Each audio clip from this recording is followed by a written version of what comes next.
Najprej pa prosim predsednika občinskega odbora VSO Logatec, gospoda Jožeta Leskovca, za pozdravni nagovor.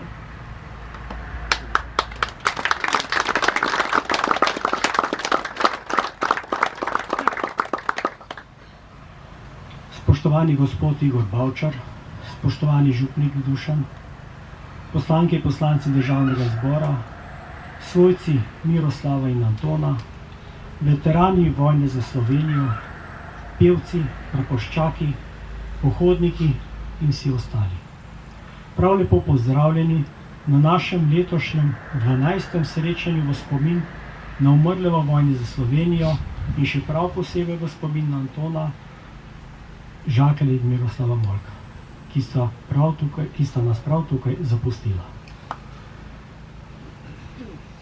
Preden nadaljujemo,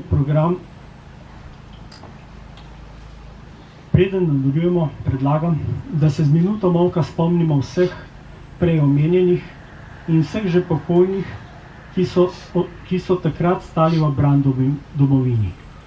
Spomnimo pa se tudi gospoda župnika Janeza Petriča, ki je pred 5 leti maševal na tem kraju in v tem tednu odšel k svojemu stvarniku.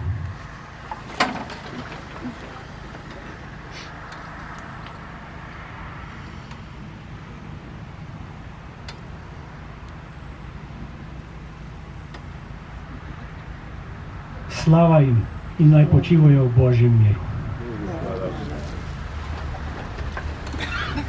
Ne vem, kako naj nadaljujem. Včasih imam občutek, da je bilo že vse povedano in da se nenehno ponavljamo. Pa vendar se po drugi strani sprašujem, ali naše besede sploh kdo sliši. 34 let po milosti, ki nam je bila dana, da smo z močno voljo in pogumom prišli do svoje države, nam komaj ustanovljeni muzej tega obdobja ukinjajo. Predsednica države odlikuje in poveličuje nek drugi del naše boleče zgodovine. Vladna koalicija se igra z usodo varnosti te države in vsakodnevno napada glavne in odločilne akterje osamosvojitvene vlade. Večina pa molče, brezbrižno, niti oddaleč ne vidi, kam ta vlak pelje. Televizijski šovi, TV nadaljevanke, nakupovalni centri so jim glavna duševna hrana. Tako da na volitvah, če se jih sploh udeležijo, državni zbor vsakič napolnijo z večjim bolastom, da ne uporabim besede sranje. Upam, da je ta sestava zadnja take vrste in da slabše ne more biti. Ampak vse je omejeno, le človeška neumnost je neomejena. Bomo upali in videli, če se morda ta ladja norcev še lahko ustavi. Navadno od govornika pričakujemo spodbudne besede, ki poslušalca opogumlja. Ampak danes sem v začetku moral povedati nekaj pikrih. Sem upravičeno jezen nad stanjem v državi, za katero sem bil tako kot Miro in Zvone pripravljen dati vse. Včasih obupam in bi se kot večina naraje umaknil daleč stran od javnega življenja. Spet drugič si rečem, ne bodi tiho in pričuj. Tudi zato že 12 leto vztrajam tukaj z vami, kljub neurejenemu financiranju društva strani lokalne skupnosti. Naše delo temelji na prostovoljnih vaših darovih, pa za tako pomembno stvar gre, kot je ohranjanje spomina na mlada življenja naših 2 fantov, ki sta tukaj umrla. Tudi to je žalostna zgodba tega kraja. Spoštovani, Kristus je rekel svojim učencem: vi ste priče. Tudi mi smo priče velikega rojstva domovine in kot taki smo dolžni pričevati o rojstvu naše države Slovenije.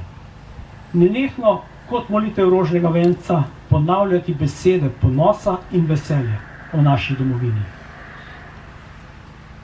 Niste nacionalisti, če ljubite svoj narod in domovino. Ne nasedajte puhlicam o velikem boju partizanskih čez za samostojno Slovenijo. V naših šolah so nas učili o mogočni vse pomembni revoluciji, o herojih revolucije, o tekovinah revolucije, o mogočni zmagi proletariata, o vsevednih komunistih in podobnih neumnosti. Danes pa naj kar naenkrat verjamemo, da je šlo zgolj in samo za boj proti okupatorju. Resnic ni več, resnica je samo ena. In ta bo kljub vsemu kljubovala nad lažjo in ta bo zavedno zapisana v zgodovino naroda. Na koncu bi se rad zahvalil gospodu Igorju Bavčarju, ki je v zadnjem hipu vskočil na mesto gospoda Jelka Kacina, ki je bil nažalost v zadnjem trenutku do druge obveznosti. Hvala gospodu župniku Dušanu za darovano mašo. Hvala pevcem Notranjske, hvala tenoristu Jožetu Oblak in pianistu Medardu Šviglju, hvala praporščakom, hvala Robertu Albertu z njegovo trobento, hvala Katji za povezovalne besede, hvala vsem dragi obiskovalci, ki ste danes prišli. Čisto za konec še iskrena hvala moji zvesti ekipi sodelavcev za vašo pomoč pri organizaciji prireditve. Hvala in Bog živi našo domovino Slovenijo.